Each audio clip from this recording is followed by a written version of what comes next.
आप tax expert भी है, टैक्स का झोल अभी सवित मलिक साहब भी कह रहे थे। हमें तो खैर समझ में नहीं आता कि क्या होता है।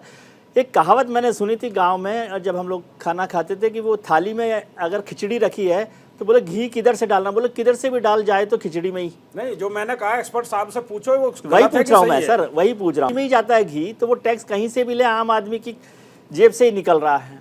कहीं कभी कम करते हैं, कभी ज़्यादा करते हैं।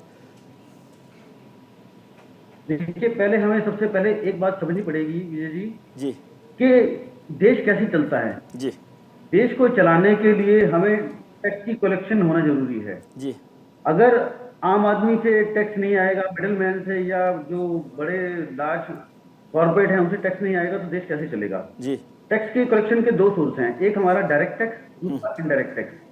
इनडायरेक्ट टैक्स में सभी कंट्रीब्यूट करते हैं, चाहे उनकी इनकम टैक्सेबल है चाहे जी नहीं है। जी आप बिस्किट का एक पैकेट खरीदते हैं, तब भी कुछ ले भी रहे खरीदते हैं जिसपे जीएसटी लगा होता है आप।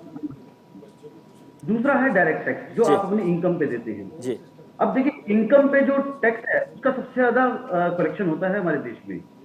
लास्ट ईयर 14.71 करोड़ के आसपास, लाख करोड़ के आसपास हमारा कलेक्शन हुआ है, जी जो हमारा मोर देन 85% टोटल बजट का हमारा रेवेन्यू है। जी अगर हमारे पास टैक्स नहीं होगा तो हमारा देश कैसे चलेगा। हम पाकिस्तान के बराबर खड़े हो जाएंगे, पाकिस्तान वाले हालात हो जाएंगे, श्रीलंका वाले हालात हो जाएंगे। जी तो सबसे पहले हमें उन हालातों को ध्यान में रखते हुए टैक्स का रेट उतना रखना चाहिए, टैक्स कि हम सरकार जो है उस टैक्स से आगे डेवलपमेंट की काम कर सके। जी अब ठीक बात आती है कि एक आम आदमी को क्या मिला। जी देखिए, एक आम आदमी को जो इस बजट से मिला, दो रिजिम हमारे पास चल रही हैं। जी एक पहले ही ओल्ड रिजिम चल रही थी, अब एक और एक नई रिजिम चल रही थी। जी उस नई रिजिम को थोड़ा सा उन्होंने एक और ट्विस्ट कर दिया इस बार, कि उसमें स्लैब रेट चेंज कर दिए और 7 लाख का जो बेनिफिट दे रहे हैं 87A का, वो सिर्फ नई रिजिम को दे रहे हैं। पुरानी रिजिम में जो टैक्स पे करेंगे उनको नहीं मिलेगा।